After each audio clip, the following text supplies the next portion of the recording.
Estimados ponentes y participantes en este coloquio Ciencia y Sociedad, en su segunda mesa, que tratará sobre el tema del Sistema Nacional de Salud en el Perú y el manejo de la presente emergencia.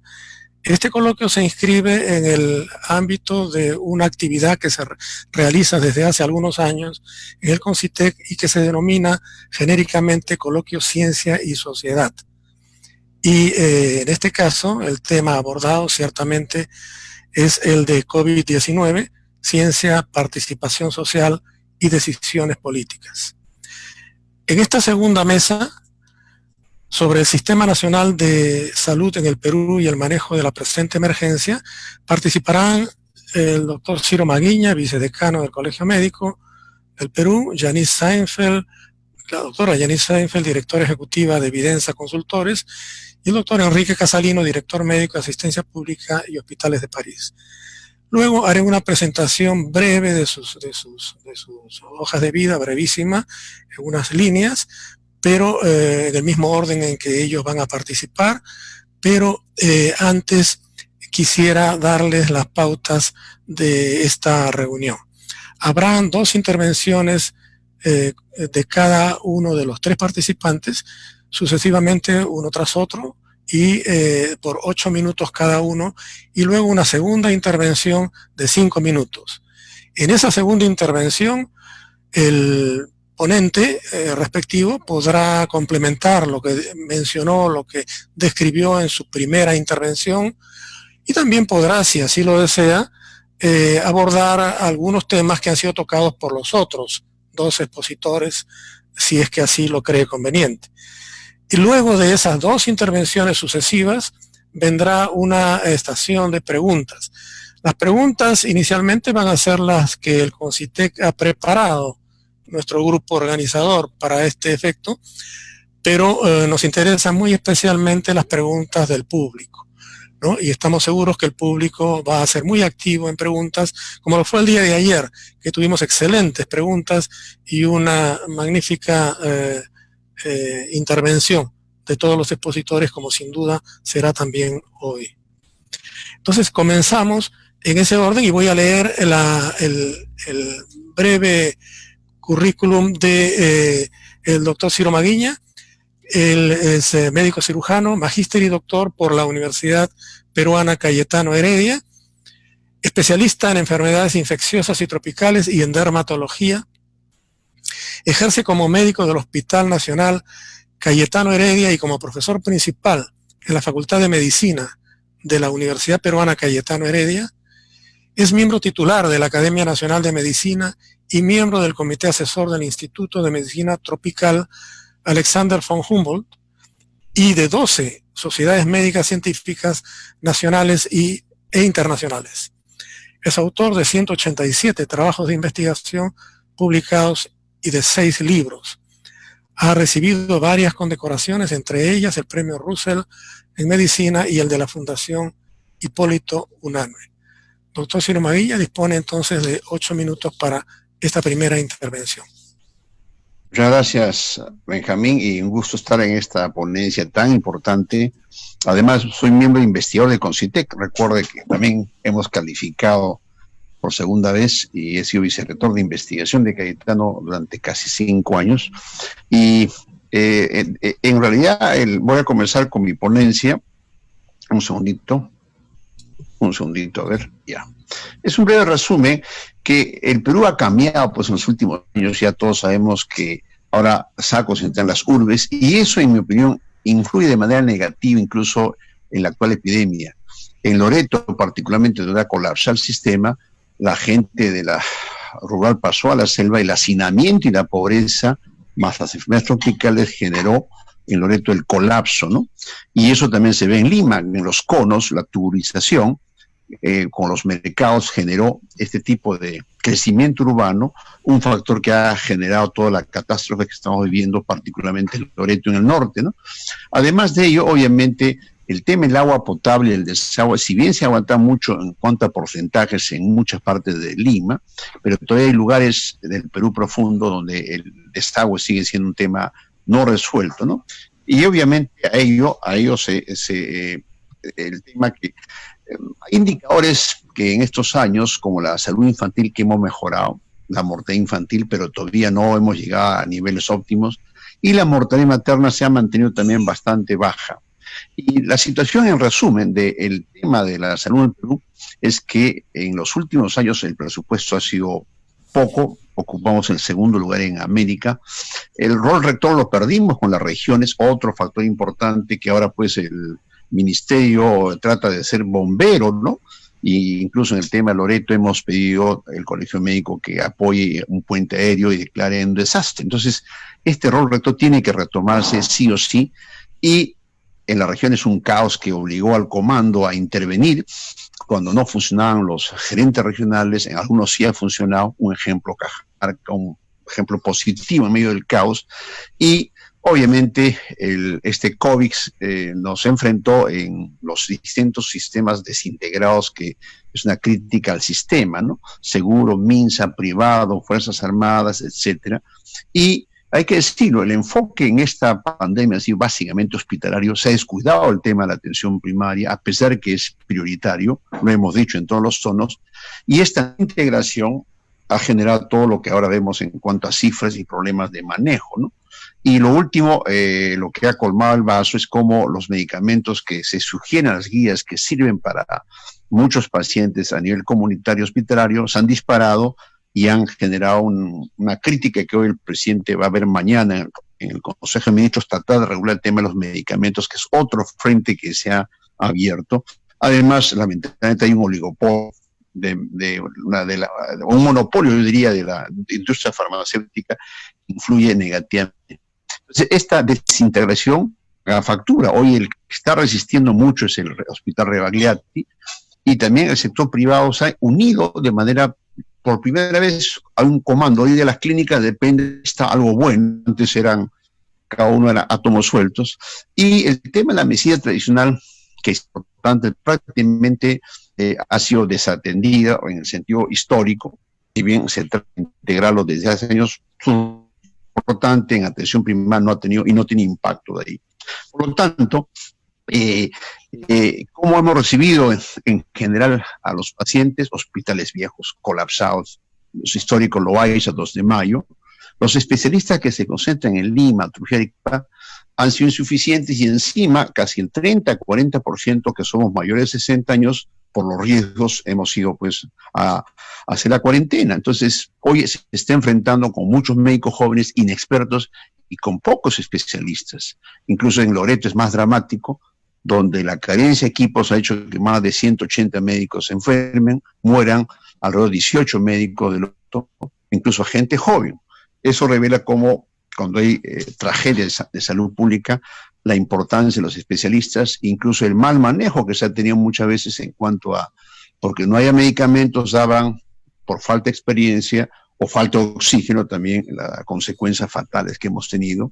Y los centros y postas, que hay que decirlo, en esta crisis, fueron un poco desactivadas, las famosas DIRIS, que son sistemas regionales en Lima, que recién se está retomando el rol normativo, y frente a la carencia de equipos hizo que prácticamente este rol primario se ha perdido, y cuando hoy en plena epidemia se quieren retomar para que no haya mucha concurrencia en los hospitales, no están preparados con las logísticas, ni medicamentos, ni personal.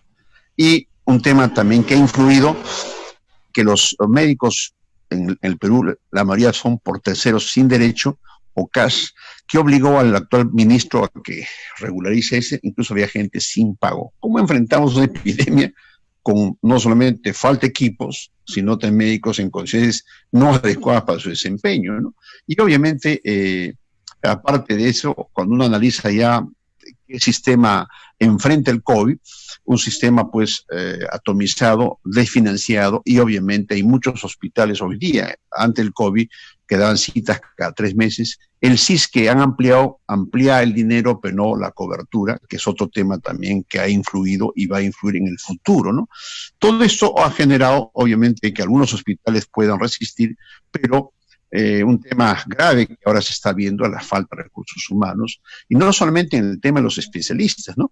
Hay temas inclusive en que muchos médicos jóvenes quieren trabajar, había un tema laboral que el colegio registró 2.800 vía virtual para que sean el contingente de batallón, pero ¿qué ha pasado? No quieren ir a Iquitos porque la seguridad está en juego y es un tema humano, ¿no?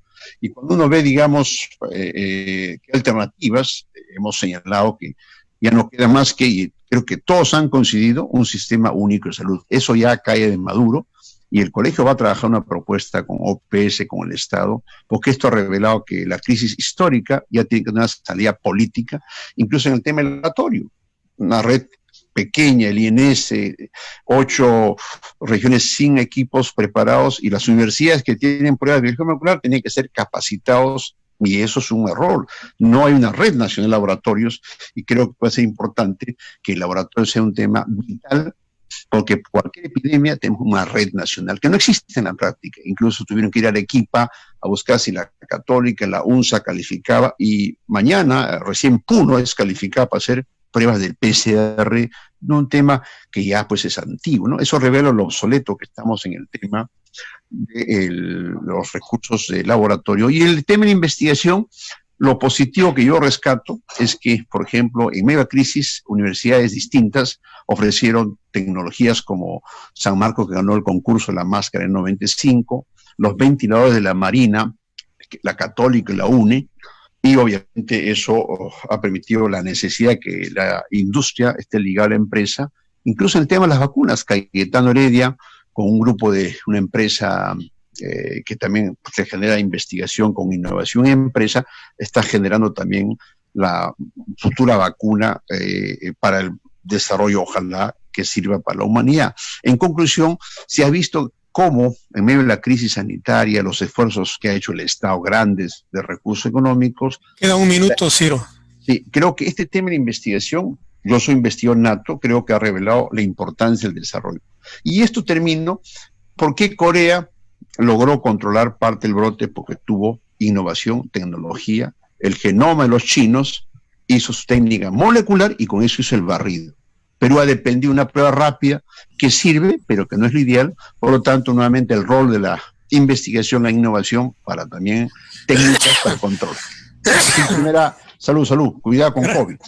Gracias. Entonces, muchas gracias. Es un resumen apretado de lo que como vicedecano, como investigador he visto el tema de la pandemia en Perú. Muchas gracias, Ciro. Entonces, hago la presentación de la doctora Janice Seinfeld. Ella es licenciada en Economía por la Universidad del Pacífico, magíster y doctora en Economía por la Universidad de Harvard. Ha realizado estancias de investigación postdoctoral en Economía de la Salud en el National Bureau of Economic Research. Se ha desempeñado como investigador y docente en la Universidad del Pacífico por más de 10 años. Es consultora especializada en el diseño y desarrollo de políticas basadas en evidencia. Realiza consultorías a organizaciones nacionales e internacionales en temas relacionados con políticas públicas en el Perú, en las áreas de salud y educación. Es autora de diversos artículos sobre temas vinculados con las políticas sociales y coautora de 2 libros. Actualmente es directora ejecutiva y fundadora de Evidenza Consultores. Adelante, doctora Seinfeld. Muchas gracias, doctor Martí Corena. Un gusto compartir la mesa con tan distinguidos doctores. Agradecer muchísimo a todos los participantes y yo creo que hay acá 2 temas que son fundamentales en el manejo de la pandemia, ¿no? El primero es los problemas estructurales que enfrentamos, digamos, en el sistema de salud, y el otro son los problemas relacionados con el manejo mismo de la pandemia, ¿no? Con los aciertos y con los problemas que hemos escuchado del doctor Maguiña. Yo quiero centrarme un ratito en la primera parte, en esos problemas estructurales que en realidad nos impiden o nos han impedido ver qué es lo que necesitan los ciudadanos. Partir de ponernos en los zapatos del ciudadano y pensar qué es lo que necesita en términos de su atención oportuna, de calidad, y que le resuelvan, digamos, sus problemas sanitarios. Creo que ese es el problema estructural más importante y del cual debemos de partir siempre, ¿no es cierto? ¿Qué necesitan los ciudadanos? ¿Qué necesitamos los peruanos y peruanas para realmente atender nuestros temas de salud?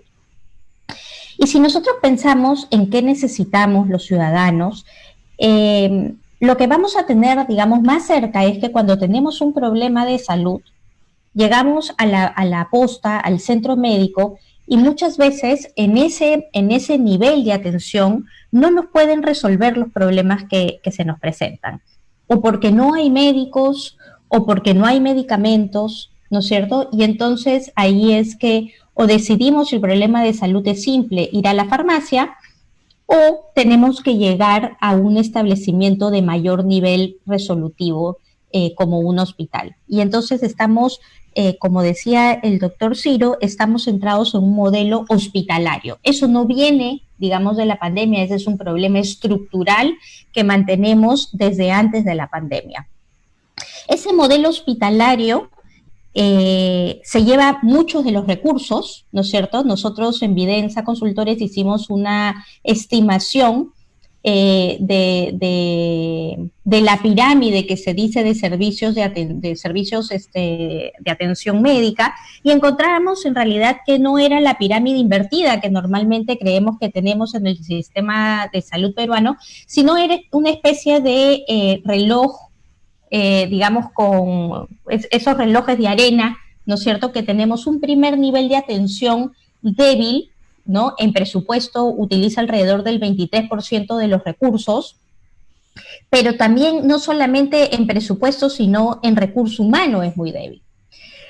Tenemos un segundo nivel de atención que es mucho más débil y escaso aún, ¿no? Que se lleva 9% del presupuesto y que no sirve de anillo de contención para los hospitales, y tenemos un sistema hospitalario, y entonces las personas, cuando necesitamos de alguna resolución de problemas sanitarios, llegamos efectivamente al hospital. Este hospital, digamos, este sistema hospitalario desarrollado, digamos, hace mucho tiempo, no se ha ido adaptando tampoco a el cambio en el perfil epidemiológico que presentamos, digamos, en el país. Hace 30 años, casi la mitad, digamos, de nuestras enfermedades eran respiratorias, eran contagiosas, eran agudas, ¿no es cierto? Ahora, la mayor parte de los problemas, alrededor del 70% de la carga de enfermedad, es mayormente enfermedades no transmisibles, donde las crónicas nos acompañan a lo largo de la vida, y el sistema sanitario nos debería también acompañar de esa misma manera, ¿no es cierto? No tenemos un sistema que funcione en red, no tenemos un sistema donde haya un primer nivel de atención que resuelva los problemas sanitarios en su gran mayoría, digamos, alrededor del 80% se estima que se puede resolver en ese primer nivel, y no tenemos una referencia y contrarreferencia efectiva. Más bien lo que tenemos es que los establecimientos de salud actúan como feudos, ¿no? Y por la misma ley de categorización, cada establecimiento de salud que quiere tener un mayor nivel resolutivo necesita tener más servicios en el mismo establecimiento de salud, sin articular y sin complementar como en realidad debería ser si es que trabajamos en redes de salud. En este sistema también de establecimientos de salud, lo que encontramos es que el modelo de financiamiento y de gestión de hospitales no ha funcionado como hemos esperado, ¿no es cierto? Tenemos contratos para la construcción de establecimientos de salud, pero no vemos qué pasa después de que se terminan de construir. Y en realidad, si nos ponemos de nuevo digamos, en los zapatos de los ciudadanos, a nosotros no nos importa que se construya el establecimiento, a nosotros nos importa que nos den el servicio. Y para darnos el servicio se necesita cambiar de modelo de gestión, ¿no? Ya no podemos seguir con un modelo de gestión para que nos construyan el establecimiento y que luego esa plata no se vea reflejada en mayor servicio, mayor atención, médicos que nos atienden de manera oportuna, medicamentos, ¿no? Necesitamos que la plata en realidad vaya contra los resultados que se quiere que tenga el sistema de salud. Si nos vamos un poquito más lejos, digamos, hemos empezado mirando las necesidades del ciudadano, estos ciudadanos que llegan al establecimiento de salud, en la posta muy probablemente no se les resuelve el problema. tiene que ir a un hospital, muchas veces entrar por la emergencia, ¿no es cierto? Y seguimos subiendo en el tema, digamos, administrativo, y entonces nos encontramos con los gestores que manejan estos establecimientos de salud. Estos gestores, digamos, locales, ¿no es cierto?, que reciben un financiamiento de múltiples fuentes, con métodos de asignación distinta, con métodos de rendición de cuentas distinta, que tienen que pasar mucho de su tiempo administrando estos papeles, digamos, estos temas administrativos con procesos y reprocesos que no le aportan al ciudadano, y es como si tuviéramos nosotros 10 gerentes financieros a los cuales reportar, 10 auditorías diferentes que tenemos que realizar, sacar plata de un PPR, de un programa presupuestal, pero en realidad la persona no está dividida verticalmente por problemas de salud. Una persona que tiene un problema de diabetes también puede tener un problema de hipertensión y también puede tener otros problemas de salud, y entonces es muy difícil tener una mirada de atención integral con un sistema tan fragmentado. Entonces, lo que yo quisiera proponer es tomar esta crisis, ¿no?, y esta situación que también ha descrito el doctor Maguiña anteriormente, para pensar en la oportunidad de cambiar esta estructura. Perdón, doctor Martí Corena, me falta... Le queda un minuto, doctora. Me queda un minuto, perfecto. Entonces, nada, solamente dejarlos con la idea de que esta debería de ser una oportunidad para cambiar estos problemas estructurales, ¿no es cierto?, para tener realmente la búsqueda de algunas salidas que permita de cara al ciudadano ofrecer mejores servicios y tener mejores resultados sanitarios. Muchas gracias. Muchas gracias, doctora Seinfeld. Paso entonces a leer el breve currículum del doctor Enrique Casalino. Él cursó estudios de medicina en la Universidad Nacional Federico Villarreal. Ha realizado especialidades en cuidados intensivos, infectología, emergencias y un máster de gestión y análisis de sistemas de salud en la Universidad de París Diderot. Realizó un segundo máster de Derecho de la Salud en la Universidad de París Saint-Denis en Versalles. Es profesor de Medicina de la Universidad de París e investigador de París 13, la Sorbonne. Es presidente del Grupo de Estudios de Calidad y Desempeño de los Servicios de Emergencia y Áreas Críticas, y actualmente es director médico de los hospitales universitarios de París Norte, de la Universidad de París en cuidados intensivos, enfermedades infecciosas, medicina interna, geriatría, emergencias y cuidados paliativos. Adelante, doctor Casalino.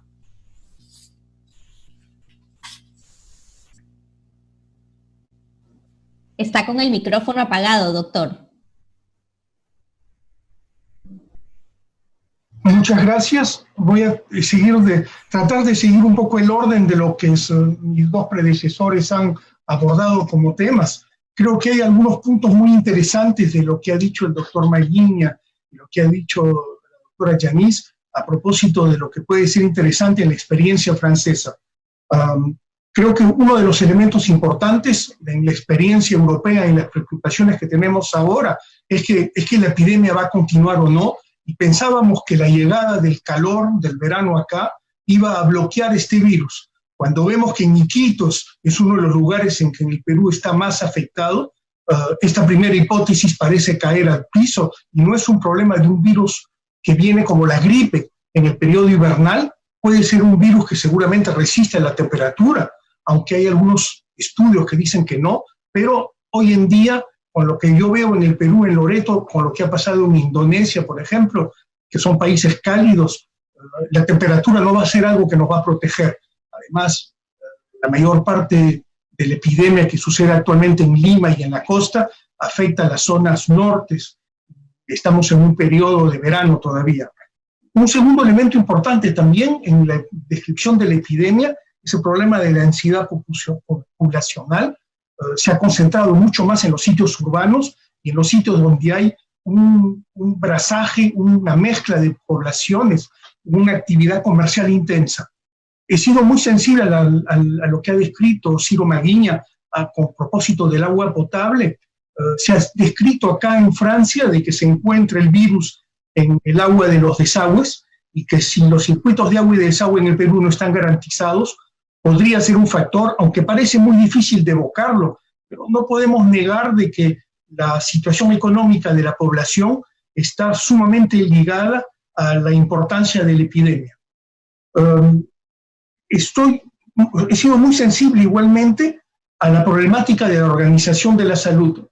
Yo he estudiado en el Perú y aunque tengo la ocasión de regresar regularmente y de visitar los hospitales y las clínicas, veo un sistema de salud sumamente disfuncional. La densidad de camas en el Perú es muy inferior a la densidad de camas de cualquier otro país, incluso de los países latinoamericanos, que sea en medicina o que sea en cuidados intensivos. El Perú debería tener por lo menos 2.000 a 3.000 camas de cuidados intensivos. Tenía 500 y el propósito debe pasarles a 1.000. En Francia tenemos 5.000 camas de cuidados intensivos para 60 millones de habitantes, pero hemos pasado a 7.500 para poder hacer frente a la epidemia y nuestra perspectiva era de subir a 14.000. Se dan ustedes cuenta de la diferencia. Pero eso no responde al problema principal en el Perú. No creo que hoy en día la gente se esté muriendo en el Perú únicamente porque no hay acceso a los cuidados intensivos. Lo que yo he visto es que no hay oxígeno.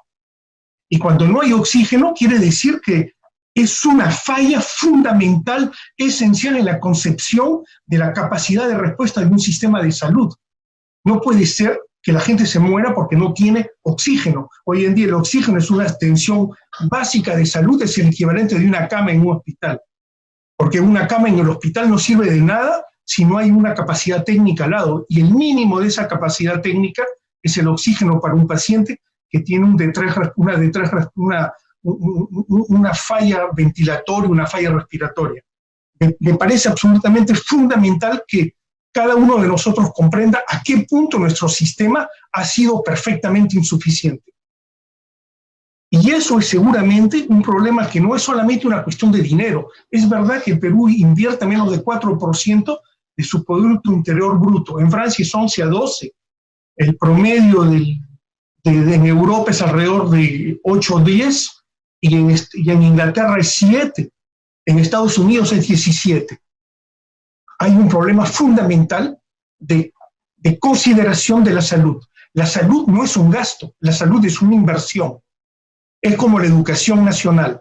Se invierte en educación, se invierte en salud. Y la prueba de eso es que probablemente con un sistema de salud mucho mejor organizado, creo que Yanisa ha descrito muy bien las fallas fundamentales en la organización jerárquica de nuestro sistema de salud, que no hemos sido capaces de responder y de dar una atención digna a cada uno de nuestros pacientes.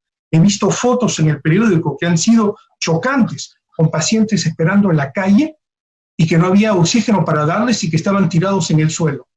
Eso traduce para mí también un problema de cultura de nuestras organizaciones de salud. No puede ser que un hospital diga no a un paciente.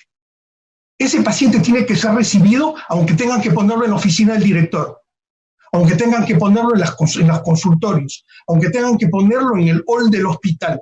Pero en ningún caso un hospital puede rechazar un paciente. Es un problema deontológico y ético que me parece fundamental de reconocer que una de nuestras dificultades no es solamente una cuestión de dinero. Ha habido un problema de inversión en salud, pero es un problema también de cultura y yo diría incluso, y es un elemento fundamental, voy a ser seguramente muy antipático cuando digo eso, pero en el Perú hay un problema de derecho de acceso a la salud. En todas partes del mundo se considera que la salud es un derecho y que el acceso a la salud es un derecho. En el Perú, cuando yo voy, lo que veo es que es un privilegio. El que no tiene dinero, el que no tiene palanca para ir al hospital, tomar una cita, no tiene el acceso a la salud. No tiene la garantía de que va a ser bien recibido, de que lo van a atender correctamente y de que va a tener los mejores remedios actualizados al día de hoy. Es un problema que el CIS ha tratado de compensar, pero que no ha sido suficiente, que la seguridad social no logra cubrir el conjunto de la población y que hay un problema mayor de el dinero, es lo que hace la diferencia en la calidad de la atención que podemos recibir. Y eso es un problema fundamental, estructural en el Perú. Otra cosa que me parece importante también que ha mencionado el doctor Maguiña, Ciro, es que uno de nuestros problemas fundamentales en una epidemia como la que hemos confrontado en Francia, estamos saliendo de la ola epidémica actualmente, es que esta ola epidémica ha mostrado de que un sistema de salud que no ha previsto... Queda un minuto, doctor.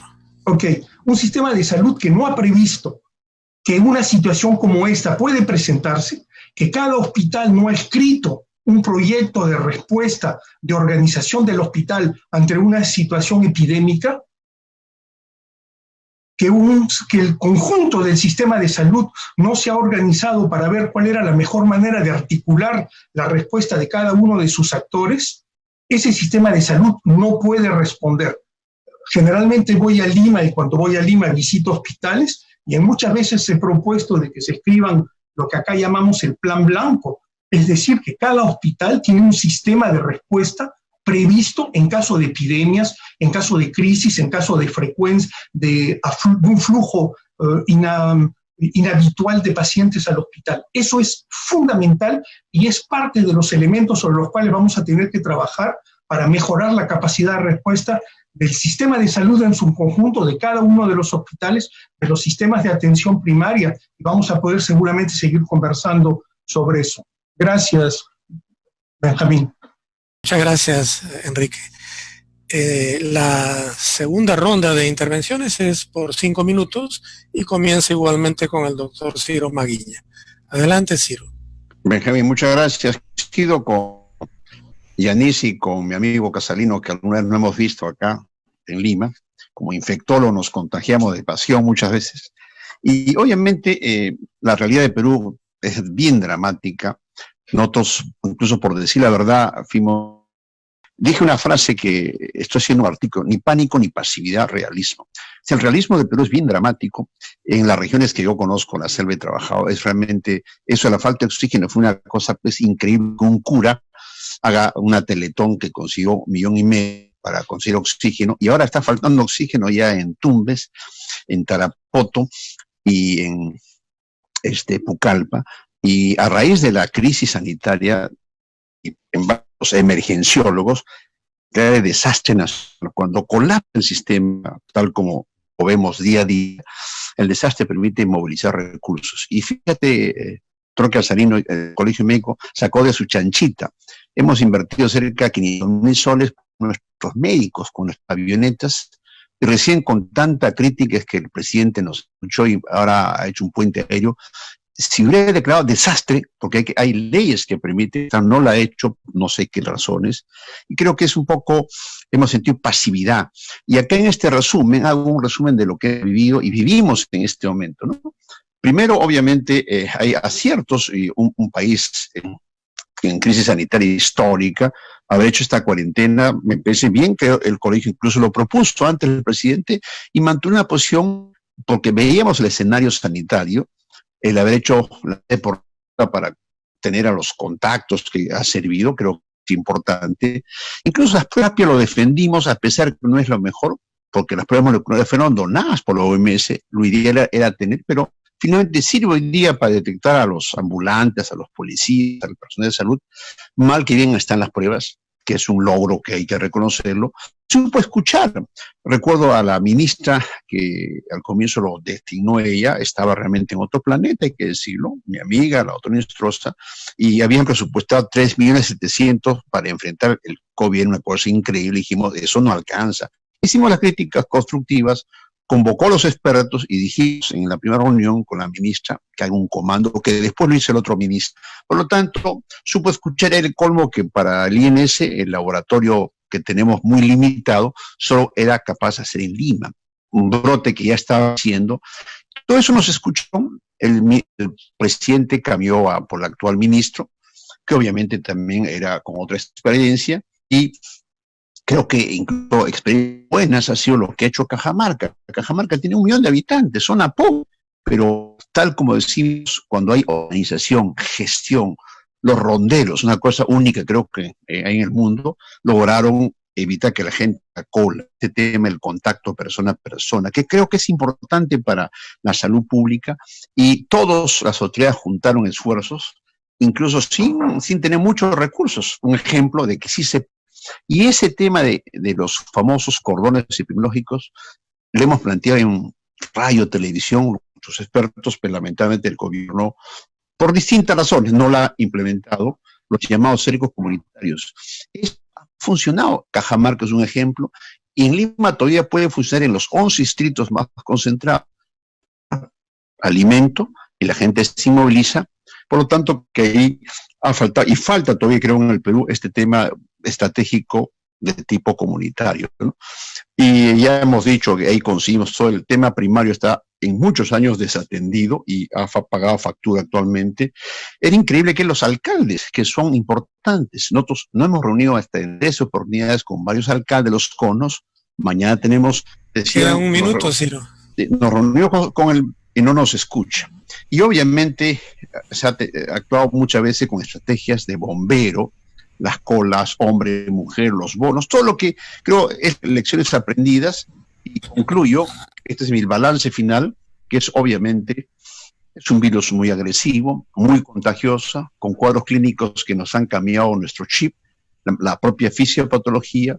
Al no haber terapia, felizmente se ha consensuado la terapia que en muchas partes del mundo está funcionando, y obviamente, nuevamente, ha desnudado la salud pública en todo nivel, y ya lo he dicho, sistema único, integrado, coordinado, con recursos, y además genera la investigación, que es fundamental, que sabemos para tener también experiencia de diagnóstico, terapia, como los ventiladores, las pruebas rápidas, etc. Más o menos un resumen de lo que hay que hacer para este escenario tan dramático que estamos viviendo. Muchas gracias, Ciro. La doctora Jenny Seinfeld, por favor. Sí,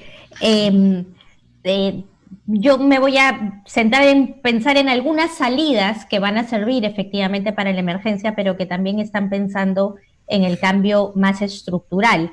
Y el primero tiene que ver con el tema de redes integradas de salud, ¿no? Ya tenemos la ley 30885, que señala que las redes integradas son un conjunto de organizaciones que brindan una cartera de atención de salud que articula y complementa y que sirve a una población determinada que rinde cuentas en función de los resultados sanitarios. ¿Qué quiere decir esto? Yo atiendo como establecimiento de salud de primer nivel a una población que está adscrita, que está alrededor del establecimiento de salud, que quede relativamente cercano a 15 minutos, 20 minutos, para que las personas puedan efectivamente llegar al establecimiento de salud, que ese establecimiento de primer nivel va a tener otros establecimientos a los cuales puede hacer referencia y contrarreferencia para complementar servicios, y que se va a medir, digamos, los resultados por temas sanitarios: niños vacunados, niños sin anemia, personas con diabetes controlada, etcétera. ¿No? Creo que ese tema es fundamental, y yo añadiría, digamos, a ese tema de redes integradas, que todos los ciudadanos deberían de tener adscripción obligatoria al primer nivel de atención para que podamos reaccionar y hacerle seguimiento en casos como este, ¿no? Creo que el tener la trazabilidad de los ciudadanos, que los ciudadanos existan, digamos, es lo primero que tenemos que hacer para poder tener un sistema que funcione. Esta ley no tiene reglamento, y no tiene reglamento porque en realidad tenemos una inestabilidad política muy grande, y entonces necesitamos tener un norte claro, tener una hoja de ruta que trascienda ministros, que realmente uno que llegue construya y no vuelva a empezar todo de cero, porque no es, digamos, difícil pensar en cómo deberían de ser las redes y cómo tendrían que articular a los distintos subsistemas. El doctor Maguiña habla de fondo único. Ese fondo único tiene que contratar a través de distintos mecanismos de pago a la red prestacional. Y esta red prestacional tiene que ser del subsector público, de salud, de las sanidades, del sector privado, para que todos los recursos públicos y privados estén a servicio del ciudadano. Esas redes integradas evidentemente necesitan sistemas de soporte tecnologías de información, medicamentos, etcétera. ¿No es cierto? Yo les quiero dar solamente un ejemplo en términos de medicamentos. ¿Por qué es tan importante mirar el resultado? Porque si no miramos que el indicador de oro para los medicamentos tiene que ser que los ciudadanos reciban el medicamento que le ha prescrito el doctor, entonces seguimos teniendo lo que tenemos en el sistema, que es que el establecimiento esté abastecido. Pero que el establecimiento esté abastecido puede ser que el medicamento esté en el almacén o esté en una de las 15 farmacias y cuando llegue el paciente no recibe su medicamento. Y eso hace nuevamente que ese ciudadano no vea resuelto su problema sanitario. En temas de tecnología de información, creo que la información es clave. Estamos viendo, digamos, que parte de la razón por la que nosotros hemos empezado tan mal es porque efectivamente no tenemos un sistema de información. Y eso se da a todo nivel y implica que andemos a ciegas, ¿no es cierto? Que andemos a ciegas, que no podamos definir metas. Si volvemos al tema de medicamentos, por ejemplo, para poderlo poner muy concretamente, no sabemos cuál es la demanda que no está siendo satisfecha, porque esos pacientes ni siquiera están siendo visualizados, ¿no es cierto? Entonces, si no tenemos información de cuál es nuestra demanda insatisfecha, para poder, doctora. De acuerdo, para poder planificar adecuadamente, ¿cómo después vamos a comprar bien? Entonces, este problema de tecnología de información es fundamental, ¿no es cierto? Tenemos que estar conectados y tenemos que estar... que tiene que haber interoperabilidad para que en un sistema de redes integradas todos los establecimientos de salud tengan el mismo sistema. Tenemos que dejar de pensar que cada establecimiento de salud, que cada unidad ejecutora es un feudo y que puede ser súper creativo para tener sus propias herramientas. Eso hace que después no nos podamos conectar, no le podamos hacer seguimiento al paciente, no podamos buscar soluciones homogéneas y finalmente el paciente quede desatendido. Gracias. Muchas gracias, Yanis. Adelante, doctor Casalino. Gracias. Al mismo tiempo estoy leyendo los comentarios en el Facebook y creo que la doctora Yanis acaba de decir algo muy importante. Necesitamos un sistema mucho más integrado, pero creo que en el Perú nos encanta, en Francia nos quejamos que somos muy jacobinos y de que, como en la Revolución Francesa, todo tiene que subir al jefe para que haya una decisión. De lo que yo veo en el Perú es que nos queda todavía un lado sumamente normativo, con resoluciones y con trámites administrativos que duran semanas y meses y años. Eso también tenemos que cambiarlo. No es posible. Ningún sistema de salud, por mucho dinero que tenga, va a poder tener una capacidad de respuesta si no tiene una capacidad de adaptabilidad y de flexibilidad inmensa para poder movilizar su personal, para poder comprar el material que necesita, para proteger a sus médicos, para proteger a sus pacientes y para poder darle a los pacientes la atención que necesitan, el oxígeno, las camas, los remedios, los anticoagulantes. Es dramático que en el Perú los trámites sean tan lentos y tan difíciles.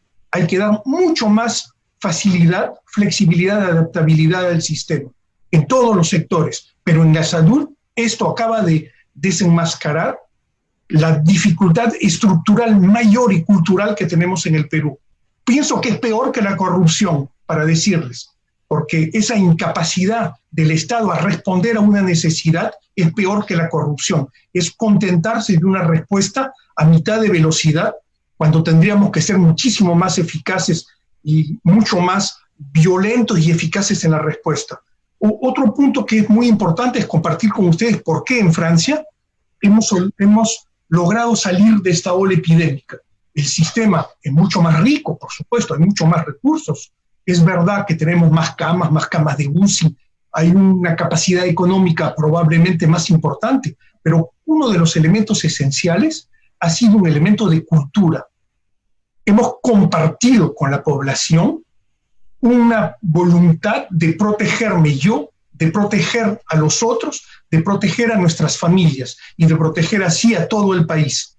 Cada uno ha tenido que jugar un rol. Todo el sistema de containment, de confinamiento, es eficaz únicamente si más de 80% de la población lo respeta. Pero para que respete la población un sistema tan violento que tiene un impacto económico mayor, la población tiene que comprender que es su interés, pero además tiene que tener un sistema social que lo proteja. En el Perú, más del 70% de las personas ganan al día. Es decir, que cuando salen a trabajar, salen a ganársela, como se dice. No salen porque están aburridos, encerrados en su casa. No es el mismo problema probablemente en uno de los conos de Lima o en una de las ciudades de provincias que queda un minuto, doctor. En algunos sitios de Lima en que las personas tienen un trabajo, tienen un sueldo y que pueden beneficiar de eso y que pueden respetar mejor. Eso ha sido un elemento determinante. Y el segundo elemento es la protección del personal de salud, porque cuando se protege al personal de salud, se protege a los pacientes. Uno de los principales focos de transmisión de la epidemia han sido los hospitales, las clínicas, los consultorios. Si no hay mascarillas para los pacientes que llegan, si no hay un sistema de lavarse las manos y de acceso a las soluciones hidroalcohólicas, el médico no se puede proteger y no puede proteger a sus pacientes. Las dos cosas van juntas. Es esencial de que haya un trabajo sobre eso y de que se vea cuál es la manera de mejorarlo. Porque no es solamente por salvar la vida de un médico o de una enfermera, es sobre todo porque estamos dándole servicio a cada uno de nuestros pacientes. Muchas gracias, Enrique. Muchas gracias, Yanis, Ciro. Vamos a pasar entonces al tercio de preguntas. Desde que comenzó la emergencia, se ha hablado insistentemente en la urgencia de la unificación del Sistema Nacional de Salud. Esto ha sido un hecho, digamos, donde ha habido prácticamente unanimidad. No hay nadie que haya opinado en contrario. Y claro, yo entiendo que esto, sin embargo, es un procedimiento, un hecho difícil, en el que hay que trabajar muchísimo, pero hay que hacerlo. Con un sistema nacional de salud tan disgregado que incluso ya deja de ser propiamente un sistema, puesto que son más bien un conjunto de sistemas, cada uno funcionando con su propia lógica y sin conexión entre ellos, sin puentes mayores entre ellos. Entonces es un sistema ineficiente y que hace mucho daño, por supuesto, en circunstancias como la presente. Yo quería, sobre esta base, mencionar que aún en el marco de su probable y ojalá, por cierto, unificación, mejorar sustantivamente la salud pública entendemos que va a depender de la capacidad del Sistema Nacional de Salud de trasladar el énfasis de la atención a la prevención. ¿Qué pasos serán necesarios para lograr ese propósito? Y ahí, junto a esta, una segunda pregunta, en realidad para que la respondan los tres en la medida en que consideren pertinente, es que el Sistema Nacional de Salud actualmente no cubre adecuadamente a los diversos sectores de la población. ¿Pueden identificarse bien esos sectores desprotegidos? Hay una estadística, como mencionó, unas cifras claras, como mencionó la doctora Seinfeld, que puedan permitirnos hacer políticas. Pueden identificarse entonces bien a esos sectores y bajo qué condiciones será posible contar con un sistema que no margine y que no provea un servicio ineficiente a la vez a las poblaciones más pobres. Hola, Benjamín. Sí, adelante, Ciro, por favor. Creo que, como decimos en el Perú, el diagnóstico está claro. Creo que no hay diagnóstico, lo hemos escrito varias veces, el sistema de salud está en cuidados intensivos. O hacemos una reforma o una revolución, ¿no? Y obviamente, bien lo ha dicho el doctor Casarino, y cuando el Estado no asume su rol, y esa es la gran crítica que hemos hecho en estos años donde Perú tenía un crecimiento económico notable, que podía haber hecho la gran revolución de salud, no lo hizo. Muchos ministros de Economía hoy dicen la economía está en crisis, pero ellos no se acordaron para planificar eso que hoy se reclama, más ventiladores, más UCIs, ¿no? La carencia de camas, lo dijimos y lo han dicho muchos autoridades, dirigentes, ¿no? Y obviamente con este presupuesto menos del 4%, pues, ¿qué salud podemos atender? Entonces, yo diría, esa reforma o esa revolución es una prioridad no solamente desde el punto de vista de presupuesto, sino de gestión. Y por eso ponía en mi primer slides el tema de gestión, porque hay muchas regiones que tienen plata, hay que decirlo. Yo estoy en mi tierra de San Marcos, Huari, Antamina, y el centro de salud que yo trabajé, médico serumista, hasta ahora no tiene los mínimos recursos. En mi distrito no tiene agua potable ni desagüe, solamente parcial, y luz eléctrica lo traen de Huari. Es decir, donde hay plata, minería, y Anacancho, otro ejemplo, la gestión hace que fracase los planes. Entonces hay un tema también, no solamente del Estado, que creo que coincidimos que tiene que ser la gran reforma o revolución, y tiene que ser un sistema integrado.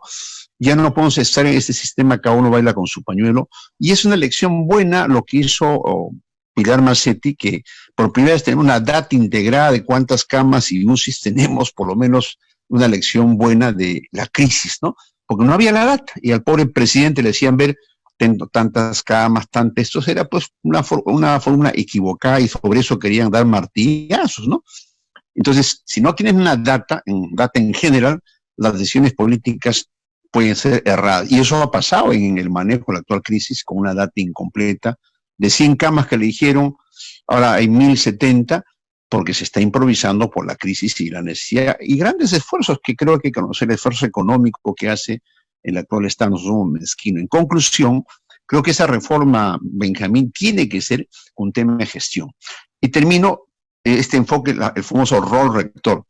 Hoy, para una epidemia en Loreto de dengue o de Piura, tiene que haber emergencia para que intervenga el ministro. Increíble. O sea, ¿dónde está el ministerio? Eso se revela que tenemos que cambiar ese sistema de las famosas regiones, que creo es otro tema político.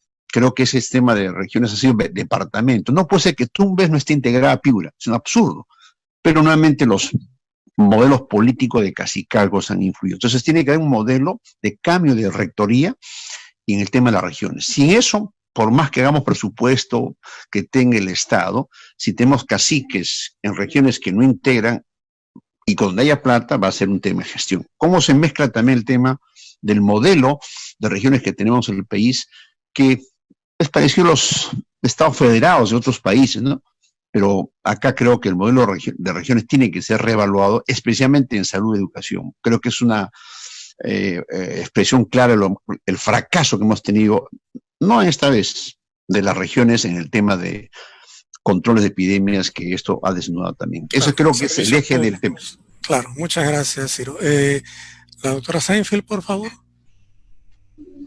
Sí, gracias. Yo voy a empezar por tu segunda pregunta, que era el tema de cómo lograr que los grupos más vulnerables estén protegidos. Y quiero empezar por señalar que en diciembre del 2019, hace pocos meses, el gobierno sacó el DU 017, que justamente declaraba el aseguramiento universal, ¿no? Y en realidad yo felicito, digamos, ese DU porque pone a la salud como un derecho, que es lo que mencionaba el doctor Casalino. La salud es un derecho y al haberlo tenido por subsectores, ¿no es cierto?, para los grupos vulnerables, el CIS, para los formales de salud, para las Fuerzas Armadas, las sanidades, etcétera, hacía que realmente no sea considerado un derecho, sino que dependiera de las características socioeconómicas y laborales de las personas. Ahora tenemos un cambio de enfoque, o sea, tiene que cambiar el paradigma. Necesitamos ya no un decreto o una norma, sino lograr que ese DU sea adecuadamente implementado. Obviamente que para eso se necesita presupuesto, pero sobre todo, yo también coincido en que se necesita un cambio en el modelo de gestión. Adicionalmente a este tema de presupuesto y de implementación real, el problema ya no son que hayan grupos marginados, el problema en realidad es que toda la población que está asegurada en el país está vulnerable, porque no hay necesariamente una cobertura efectiva. Entonces, eso es lo que tenemos que comenzar ahora a pensar. ¿Cómo logramos que este sistema, trabajando todos juntos, logre salir adelante con las recomendaciones que hemos dado los 3 ponentes el día de hoy, ¿no es cierto?, para que realmente tengamos un sistema que considere el ida y vuelta, lo que el Estado debe dar y lo que los ciudadanos también tenemos que devolver, ¿no es cierto? Y eso empieza por estar correctamente identificados, por formalización, por seguir las reglas que nos está dando el Estado cuando lo considera, etcétera. Yendo a tu segunda pregunta, el tema de cómo realmente hacemos que este sistema nacional de salud, digamos, cómo avanzamos hacia un sistema nacional de salud que no sea solamente en el papel. Yo acá diría 3 cosas muy puntuales, ¿no? La primera es que el primer nivel de atención tiene que ser la puerta de entrada al sistema. Como ya dije, este primer nivel tiene que quedar relativamente cerca, tiene que tener el médico de familia, tiene que tener la capacidad de resolver los problemas que enfrenta la población con este nuevo perfil epidemiológico, ¿no es cierto? No hay razón por la cual una enfermedad crónica, una diabetes, una hipertensión no se pueda controlar en el primer nivel de atención. Segundo, creo que necesitamos estas redes integradas, ¿no es cierto? Estas redes integradas de todo, que considere todos los establecimientos de salud de todos los subsistemas, todos aquellos establecimientos que logran articularse en redes y que quieren participar bajo las condiciones que el Estado señala, son bienvenidos a participar, ¿no? Esta oferta tiene que ser flexible, como hemos dicho, no se trata de tener la mayor cantidad de servicios en un establecimiento de salud, sino más bien de articular, de complementarse, de tener una buena red de referencia y contrarreferencia. Y un tercer punto es que tiene que haber un encuentro, una manera de encontrarse la autoridad local con la autoridad de salud, ¿no? Con las redes de salud. No podemos tener gobiernos locales que no sean capaces gobiernos regionales y locales que no sean capaces de aterrizar la política nacional a las necesidades en el territorio, ¿no es cierto? Hay cosas que de todas maneras tiene que hacer el municipio. El municipio sabe quiénes son los que viven y dónde viven. Entonces tiene que haber una articulación para que pueda haber una trazabilidad adecuada de los ciudadanos. Yo creo que esos son mis 3 comentarios por ahora. Gracias, Yanis. Doctor Casalino.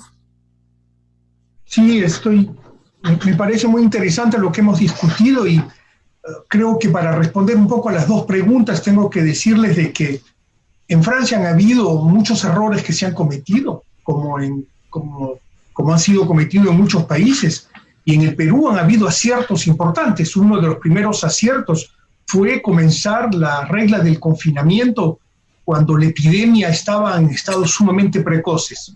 El objetivo del sistema de salud no ha sido en ningún momento evitar la epidemia. Una epidemia no la podemos evitar. Lo que teníamos que lograr era suficientemente frenarla para que nuestro sistema de salud no colapse. Es evidente que cuanto más frágil nuestro sistema de salud, más fácil era de que la ola que íbamos a recibir pase por encima de la muralla que es el sistema de protección. La salud es un sistema de protección de la población. Esta epidemia ha venido y ha pasado por encima porque nuestra muralla no es lo bastante alta en el Perú. Acá en Francia la muralla es mucho más alta y aún así hemos estado en gran dificultad. Pero han habido 2 o 3 cosas que han sido fundamentales. La primera es la cultura política en Francia. Nadie ha criticado al gobierno en el comienzo de la epidemia, porque el gobierno tenía que tomar decisiones, buenas o malas, lo importante era tomar las decisiones. Ahora que estamos saliendo de la epidemia, comienzan a aparecer las críticas, siempre en un ambiente positivo y en el juego político, que es igual en todas partes del mundo, pero ha sido un elemento fundamental de la respuesta.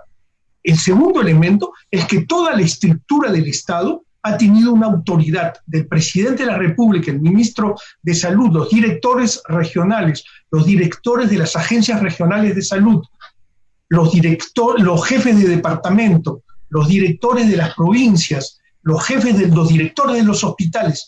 Todo el mundo sabía que no podíamos fallar en la respuesta y que teníamos todos que mojar la camiseta, todos teníamos que lucharla y estar presentes. Eso ha sido algo sumamente importante. Le tengo que decir que las enfermeras en el periodo de epidemia, en mi hospital, yo manejo 7 hospitales, han tenido un ausenteísmo, es decir, días de paro laboral mucho inferior a lo que tienen habitualmente. Lo que quiere decir que habían reencontrado el sentido del trabajo y han venido a trabajar al hospital mucho más de lo que hacen habitualmente. Otro elemento fundamental es que el sistema ha reaccionado en el conjunto. ¿Por qué en los hospitales hemos logrado resistir una ola tan fuerte y aumentar el número de camas de UCI? Les he dicho de 5.000 a 7.500 con una proyección a 12.000 camas. Ha sido porque las enfermeras que trabajan en el Liberal, que trabajan en las clínicas, han venido a trabajar a los hospitales y que las agencias regionales de salud le prohibieron a las clínicas de recibir pacientes que no eran pacientes COVID y que las clínicas han tenido que reorientar su actividad únicamente para los pacientes con problemas de COVID, para poder garantizar la oxigenoterapia, las camas de UCI. Hemos transformado salas de operaciones en camas de UCI.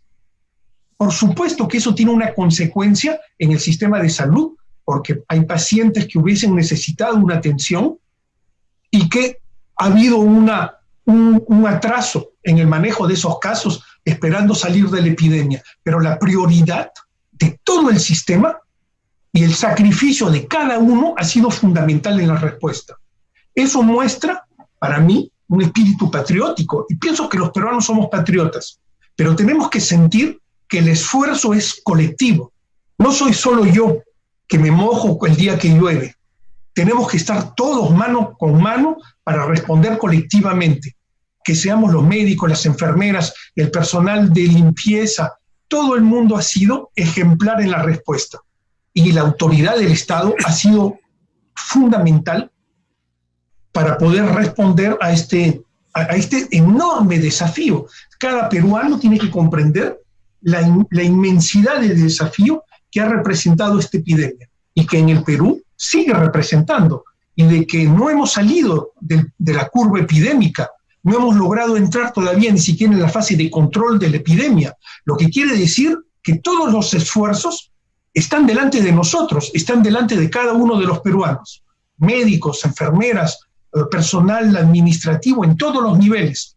Todos tenemos que esforzarnos para responder al reto que está delante de nosotros. Es para protegernos nosotros mismos, es para proteger a nuestros padres, a nuestros hijos, a nuestras familias, a nuestros amigos. Es fundamental que cada peruano juegue este partido como que él estuviese él mismo en el terreno jugándolo. No solamente es el confinamiento, no solamente son las reglas de distanciación social, es también el rol que tenemos en la sociedad. Cada uno tiene que hacer bien su trabajo y hacerlo con una vocación de sacrificio en el interés colectivo. Si no hacemos eso, no vamos a lograr controlar este pico epidémico. Y hay muchas medidas, y no quiero ahora comenzar a decirlas, pero hay medidas fundamentales que hay que poner en actividad, hay que implementar en el Perú para poder controlar este pico epidémico que está escapando, y que si escapa, no solamente va a hacer colapsar algunos hospitales, va a hacer colapsar todo el sistema de salud de manera durable en el tiempo, y que los pacientes que hoy en día les diagnosticamos un cáncer, les diagnosticamos un accidente vascular cerebral, un infarto, o tienen una apendicitis, o tienen cualquier problema de salud, no van a poder beneficiar de una atención correcta en los hospitales, ni en las clínicas, ni en ninguna parte del sistema de salud, porque el sistema de salud va a estar completamente saturado por los pacientes que tienen el COVID. Entonces, es fundamental de lograr controlar esta epidemia para que el sistema de salud siga respondiendo a los pacientes con COVID y a los pacientes con todas las otras patologías que tenemos que seguir ocupándonos para garantizar la seguridad de cada peruano. Muchas gracias, Enrique. Hola. Yo quisiera formular otras dos preguntas que acaban de llegar y con algunos antecedentes. Hemos conocido que en los estudios, en el modelo de identificación de prioridades de investigación en salud de todos los países del mundo, el modelo de la OMS, aparecen las investigaciones en ciencias sociales como extremadamente importantes para la salud pública. De hecho, terminan siendo la mayoría numéricamente de los estudios que se realizan, porque por supuesto la salud pública tiene mucho que ver con organización social, con legislación específica, con el buen uso del agua, con educación, en fin, con todos aspectos que corresponden a las ciencias sociales. Entonces, las ciencias sociales se han evidenciado, en este caso, como en otros, de una importancia excepcional para la salud pública. Digo esto porque también en otros ámbitos, digamos en el ámbito vamos a decir, de las ciencias naturales o de las ciencias duras, también hay una diversidad de ámbitos científicos y tecnológicos que se aplican a la salud pública, así como hay, por supuesto, los estudios propiamente biológicos, microbiológicos, del estudio del virus, los estudios genómicos, etcétera. Hay también necesidad de electrónica médica, de imágenes digitales, de telesalud, telemedicina, de robótica de rehabilitación, de inteligencia artificial aplicada a la salud, y una serie también de mecánica, de electromecánica, por supuesto, todos estos sistemas que están faltando. Entonces, las ingenierías y otras ciencias tienen mucho que ver, además de las ciencias sociales, tienen mucho que ver también con la salud pública. Entonces, en realidad, el Sistema Nacional de Salud Pública debería también tener un vínculo, tender puentes muy estrechos entre el Sistema de Salud Pública y el Sistema Nacional de Ciencia y Tecnología. Por supuesto, ambos tienen que renovarse, porque todavía son ambos muy débiles, y por lo tanto, para tender puentes, primero tiene que haber una reingeniería, una recreación de estos sistemas del modo en que ustedes lo están manifestando. Y aquí también quería agregar una cosa más puntual, pero que creo que es de extrema importancia, y es de que en salud pública, en salud en general, las relaciones internacionales tienen un papel decisivo, ¿no? Desde Pasteur hasta la actualidad, la salud es un hecho internacional, se comparte información, porque lo que pasa en un lugar va a tener finalmente impacto en cualquier otro. Entonces, la pregunta es si ustedes reconocen que el Sistema Nacional de Salud se conecta eficazmente con sus similares del mundo y en particular con sus similares de los países vecinos. Okay. Esas son las preguntas. Adelante, Ciro, por favor. Sí, tratando de seguir coherente con el discurso y llegando a tu pregunta, y creo que yo comparto gran parte de la premisa que hace el doctor Casalino y Yanis, ¿no? Pero lo he dicho en los textos, el Perú es un país chicha, informal, 70 informal, y por eso decirle cuarentena total, sigue en tu casa, a gente que tiene que comer ahí consigo. Entonces somos un país chicha, un país que creo el Estado y las empresas tienen que ver si seguimos en esa informalidad, y eso paga factura. El día a día hay que comer, y obviamente las estrategias que hizo el gobierno funcionaron al comienzo, después no funcionó, y eso revela que incluso los cercos comunitarios, que es una estrategia que tiene que hacerlo, es un cerco, eso, el que está hablando más el ministro de Defensa y no el de Salud, veo mucha pasividad en parte del Estado, ¿no? Yo estaba en comité de expertos hace semana, la guía y manuales como se había aprobado y dan vueltas y vueltas, y hasta ahora la guía y el manual de atención primaria no ha sido puesta en escena, a pesar que hemos aprobado, igual que la guía terapéutica que felizmente se aprobó. Entonces, un país chicha lleno de leguleyadas, una cosa que hay que decirlo, que le hemos dicho públicamente, los epidemiólogos de campo, que muchos epidemiólogos fueron marginados en la actual pandemia, y eso es una crítica que lo hicimos internamente. Ojalá que se retome porque esta epidemia no termina mañana ni cuando se levante. Entonces, un país chicha, donde ha habido problemas de diálogo, comunicación, y como le hemos dicho, el Colegio Médico en todo momento estamos coordinando todos los escenarios, ¿no? Frente al abandono del Estado en muchos temas, y nosotros estamos trabajando siempre en pro de la salud. Entonces, un país, Perú, ¿cómo cambiar un país chicha? No es fácil. Obviamente ahí tiene que el tema educativo. Yo decía en mis conferencias, ¿por qué en Taiwán, Corea, Vietnam hay la cultura oriental? Y así como hablamos de patriotismo en Francia, creo que en Perú somos patrióticos en el fútbol. Recuerdo contigo Perú, el campeonato, ahí nos unió, y acá en vez de unirnos en muchos aspectos, ¿no? Yo diría, ha habido también desunión en muchos aspectos, y por los temas de los gobiernos regionales, por los caciques que señalé, esa cultura de unidad nacional no existe, y eso hay que forjarlo. La unidad nacional, creo, no solo es el fútbol, y creo que el cólera fue una experiencia notable. Ahí sí nos unió a todo el país, y obviamente esa unidad se vio que desapareció la tifoidea y el cólera. Entonces, ¿cómo se forja una unidad nacional? Y nos tocó con una época de corrupción espantosa. Miren cuántos presidentes, dando ejemplo al mundo. O sea, un país en corrupción, con una crisis de gobierno, también nos ha agarrado, fíjate, crisis sanitaria. Entonces, construir país, construir nación. Creo que todavía no tenemos la nación integrada, distinto de Francia, obviamente Europa. Creo que es el reto ya de los políticos. Creo que esta epidemia ha desnudado que necesitamos nuevos partidos, nueva gente que asuma un rol y construir país. Creo que construyendo país, creo que vamos a mejorar los valores, que los tenemos, pero repito, en un país tan chicha, creo que es la gran reforma, junto con la gran reforma que tenemos que hacer en el tema de la salud. Si no va ligado a construir país, nación, por más plata que tengamos, vamos a volver a cometer los errores históricos que se han desnudado en esta pandemia. Gracias, Ciro. Muchas gracias. Adelante, doctora Seinfeld, por favor. Sí, a ver, yo creo que siguiendo la lógica que plantea el doctor Maguiña, estoy de acuerdo que somos un país chicha, en el sentido que somos un país muy informal, pero también somos un país desconfiado. O sea, ahí hay una desconfianza grande del sector público al sector privado y del sector privado al sector público. No cada uno siente que trabaja por, digamos,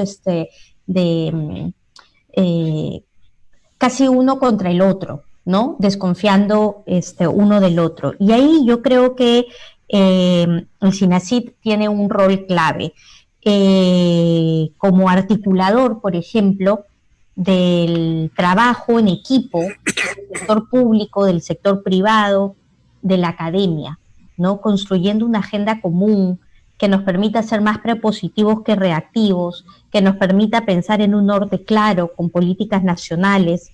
Y creo que esto es muy importante porque sería desde fuera del sistema. Entonces, esto permitiría desarrollar también conocimiento, tecnología, pero también construir puentes de comunicación, ¿no? Creo que ese es un rol fundamental que no debemos de desperdiciar.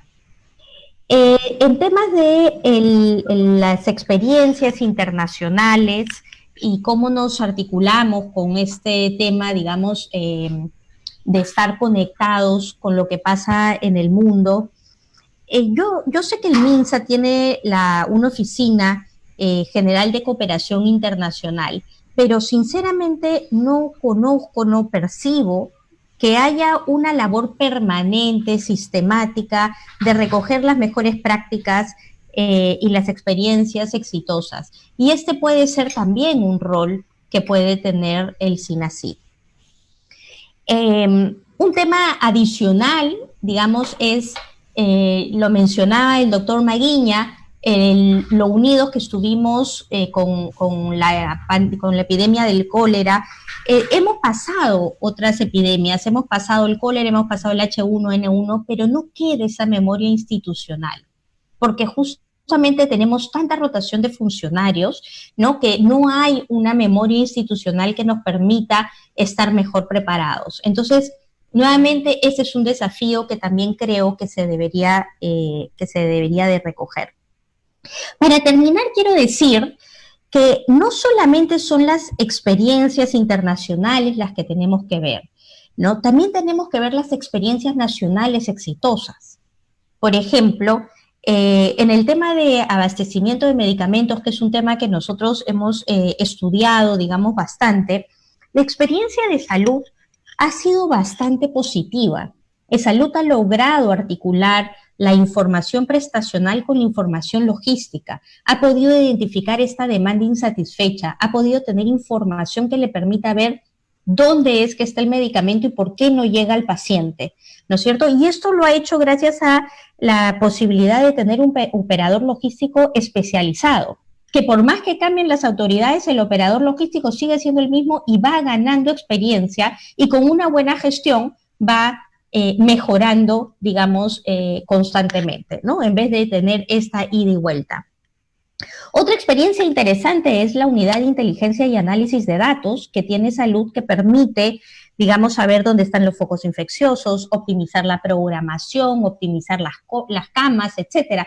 Entonces, son experiencias que no necesitamos ir tan lejos para poder tomarlas desde el sector público y construir sobre la base de lo que funciona. Eso es lo que quería decir. Gracias. Muchas gracias, Yanis. Adelante, Enrique. Estoy de acuerdo de que hay experiencias locales que son sumamente interesantes y es evidente que acá nos hemos apoyado también mucho en esas experiencias locales. Estoy completamente de acuerdo con usted, Yanis. Pero en tu pregunta, Benjamín, había un aspecto que era muy importante. Es que la respuesta del sistema de salud no es solamente la respuesta del sistema de salud. Para que el sistema de salud sea operativo, tiene que ser todo el Estado y todo el aparato productivo de la nación que responde. No son solamente los hospitales, los consultorios, las clínicas, las postas médicas. Sería un error de considerar que respondemos a la salud únicamente movilizando el personal de salud y el sistema de salud. Es todo el Estado que tiene que moverse. Es una política de Estado y es una autoridad del Estado. Y la autoridad del Estado reposa en la confianza que el pueblo tiene en su Estado, no en el partido político que está en el gobierno, pero en la autoridad del Estado. Y pienso que ese es el problema en el Perú. Acá lo que yo veo, la diferencia con lo que veo en el Perú, es que acá, cuando el Estado decide que vamos a construir una carretera y un puente, no se para en el camino porque el gobierno cambió. Es una decisión de Estado y la decisión del Estado es perenne. Sigue y aunque cambie el gobierno, aunque cambien las autoridades, lo que había sido decidido sigue. Hay una continuidad del Estado. Y eso es una cuestión de ciencias políticas que es fundamental. El otro aspecto también es de imaginar que esta crisis sanitaria va a despertar en la población una serie de reacciones que conllevan muchas preguntas. Por ejemplo, en el campo sanitario, ¿cuál es el derecho de salud que permite de obligar a la gente a quedarse en su casa? En el campo sanitario es que tenemos derecho de guardar en confinamiento a alguna persona que llega del extranjero y obligarlo a que se quede encerrado en un lugar. Teóricamente no. Acá han tenido que dar una ley de excepción sanitaria para poder justificar ese tipo de medidas. Pero en la cultura política y en el análisis del derecho hay cuestiones fundamentales de derecho fundamental que hoy en día hay que responder para poder explicarle a la gente, poderle explicar a cada uno de nuestros conciudadanos por qué tomamos ciertas decisiones. Ayer o antes de ayer leí que el presidente de la Sociedad de Cuidados Intensivos en el Perú decía de que iban a tener que recibir en cuidados intensivos solamente a las personas jóvenes y no a las personas de edad. Eso acá se llama el viejismo. La traducción es fea porque en francés la traducción sería esa, el viejismo, es decir, no darle a las personas de edad la atención que necesitan únicamente por una cuestión de edad. El problema es la edad, pero el problema son también los antecedentes y el estado físico de la persona. Eso muestra bien que la situación en el Perú ha obligado a una sociedad científica a tomar una decisión para poder dar un poco de seguridad a los médicos que en el terreno van a tener que tomar decisiones. Eso normalmente tenía que ser el Estado que tenía que hacerlo. Si el Estado no es capaz de garantizar el acceso a la salud, tiene que asumir la responsabilidad. En algún momento tendrá que haber un análisis jurídico, un análisis ético y deontológico. Por eso lo digo a Ciro también, es el rol del colegio médico, de cuáles han sido los errores que han sido cometidos y cuál ha sido el rol del personal de salud, cómo se ha comportado el personal de salud también. Me parece dramático y tengo una muestra de empatía enorme cuando pienso en los colegas médicos, en las enfermeras que han fallecido. Y al mismo tiempo vemos, por ejemplo, que hay muchos más médicos que enfermeras que han fallecido. Hay que preguntarse por qué. Para mí la respuesta es sencilla. En el Perú, por ejemplo, el personal de enfermería, como en todas partes del mundo, se lava mucho más las manos que los médicos. Y eso hace que están protegidas. Otro fenómeno es que tenemos la costumbre de ir al hospital y del hospital a la clínica y de la clínica a la casa o al consultorio con la casaquilla de médico. Eso es un error monstruoso. Hemos ido al hospital, tenemos esa casaquilla llena de virus y nos paseamos con esa casaquilla, la tocamos y nos tocamos la cara y nos contaminamos. Cada uno de esos detalles es esencial. Yo pienso, por ejemplo, que el colegio médico, Ciro, debería decirle a nuestros colegas y a las enfermeras y a todo el personal de salud de salir de su casa con su ropa normal, de llegar al hospital, de ponerse una ropa para poder trabajar y de que cuando salen del hospital esa ropa hay que lavarla y que no pueden ir con la casaquilla de médico. Yo le he usado también la casaquilla y el saco, así que me hago el reproche también. Pero acá en Francia nadie sale del hospital con una ropa del hospital. No tengo derecho ni siquiera de ir a comer un sándwich al frente del hospital con el mandil del hospital. Está prohibido, porque es una manera de protegerme yo, de proteger a mis colegas y de proteger a la población. Es fundamental de que seamos capaces de reconocer que la lucha contra el virus no es solamente un problema de organización del hospital y de dineros, es un problema de cada uno de nosotros, y que cada uno de nosotros tiene un rol fundamental que jugar. Estoy dando el ejemplo de la ropa de los médicos, pero podríamos ir al infinito. He dado hace unos momentos el ejemplo de esa foto de pacientes en la calle. No puede ser. Un director de hospital tiene la obligación de responder. No, que no tengo dónde, lo siento, es tu problema, pero él tiene que responder. No puede haber otra lógica que la lógica de responder a la necesidad de salud de la población. Y eso tiene que ser algo que sea comprendido por cada uno de los profesionales, como digo, no solo del sistema de salud, pero de todo el sistema del Estado, porque acá en Francia una de las respuestas fuertes han sido las regiones. Han habido muchas críticas porque no habían mascarillas para la población. Han sido las regiones las que han hecho confeccionar mascarillas de tela para podérselas dar a la población. Entonces, los gobiernos regionales han jugado un rol fundamental de proximidad con la población. Los alcaldes son los que van a tener que decidir, por ejemplo, si el confinamiento va a ser sistemático o el confinamiento va a ser solamente regional. Eso con los prefectos. ¿Se dan ustedes cuenta de que se ha descentralizado la decisión del confinamiento a la salida de la epidemia al nivel el más próximo de la población? No solamente porque la respuesta sea sumamente adaptada al terreno, pero sobre todo porque en el mundo político se sabe que los alcaldes son mucho más respetados que los gobernadores de la región o que los diputados, porque su rol parece mucho más lejano. Como ellos están más cerca del terreno, su palabra, su discurso va a ser mucho más creíble para la población, que va a aceptar de repente, si en algún momento tuviesen que hacer un sacrificio suplementario, por ejemplo, en el caso de un confinamiento de una ciudad o de un distrito, de un barrio.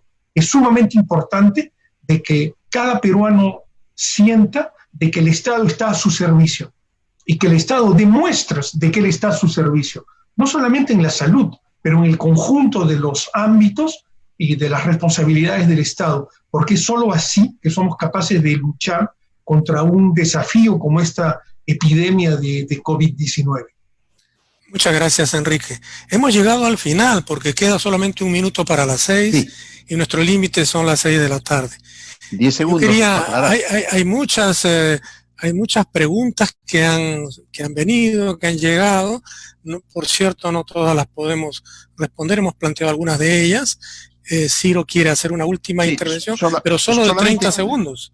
Sí, agradecer a los amigos y al doctor Casalino. Casualmente el doctor Valverde aclaró que no es para los viejos y jóvenes, sino un score que tiene en todo el mundo, y que es correcto ese tema, que el colegio lo está viendo. Ha habido un error de apreciación del tema ético, y creo que se ha aclarado y el colegio está vigilante ahí. Muy bien, muchas gracias, Ciro Maguiña. Perdón, sí, Yanis, perdón, sí. Solamente quiero tomar 15 segundos para aprovechar, agradecerle a todos los profesionales de salud que están realmente en la primera línea cuidándonos para que nosotros podamos estar en la cuarentena. Muchas gracias, doctora Yanis Seinfeld, doctor Ciro Maguiña, doctor Enrique Casalino.